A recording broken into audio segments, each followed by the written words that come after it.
Salut à tous, j'espère que vous allez bien. Dans ma dernière vidéo, je vous ai présenté un tuto pour fabriquer une softbox d'éclairage pour studio avec peu de matériel et une imprimante 3D. Donc je fais cette vidéo pour vous expliquer ce que j'ai utilisé. En fait, c'est tout simplement ce qu'on appelle le jus d'ABS. Je pense que si vous imprimez régulièrement en 3D, vous connaissez sûrement déjà. En plus, il y a pas mal de vidéos sur le sujet. Mais alors, pour ceux qui ne savent pas, qu'est-ce que c'est ? En fait, c'est tout simplement un mélange d'ABS, donc de plastique et du dissolvant.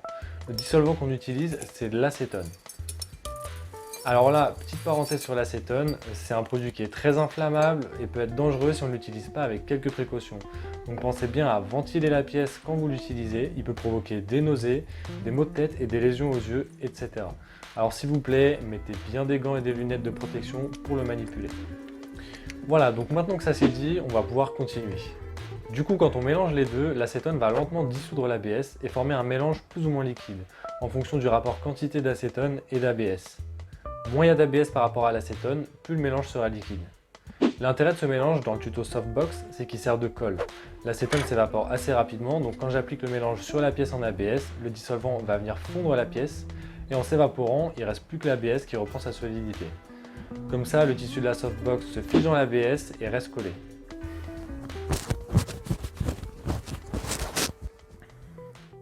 Alors, il y a une autre utilisation du jus d'ABS qu'on voit beaucoup, c'est pour faire adhérer l'ABS sur le plateau chauffant de l'imprimante 3D. En fait, sur les plateaux lisses qu'on utilise, en verre par exemple, l'ABS va souvent avoir du mal à adhérer. Et il n'est pas rare que la pièce se décolle pendant l'impression. Et ça, on le sait, c'est vraiment chiant, surtout quand on a lancé une impression qui dure longtemps et qu'en revenant, tout s'est décollé. En venant étaler une fine couche de jus d'ABS sur le plateau avant l'impression, on va permettre au filament qui sort très chaud de la buse de l'imprimante de fusionner avec la couche du mélange. Comme ça, l'adhérence est bien meilleure. Pour augmenter encore cette adhérence, il y en a qui viennent aussi griffer le plateau en verre avec du papier à poncer très fin pour que le plastique fondu vienne accrocher encore plus à la surface. Mais bon, c'est pas forcément toujours nécessaire. Avant de l'étaler, j'ai chauffé le plateau à 40 degrés pour ne pas créer trop de différence de température avant de commencer l'impression. J'attends une dizaine de minutes que l'acétone soit bien évaporé avant de lancer l'impression, car l'acétone est très inflammable. Et comme la buse va quand même chauffer à plus ou moins 250 degrés, on ne sait jamais, vaut mieux être prudent. Pour la quantité d'acétone et d'ABS, il n'y a pas vraiment de règle, c'est à vous de voir en fonction de votre utilisation et c'est pas figé. Donc si votre mélange est trop épais, il vous suffira de rajouter un peu d'acétone pour le diluer. Et à l'inverse, si votre mélange est trop liquide, soit vous ajoutez de l'ABS, soit vous attendez qu'une partie de l'acétone s'évapore. Pensez aussi à bien stocker votre mélange avec un couvercle pour minimiser l'évaporation.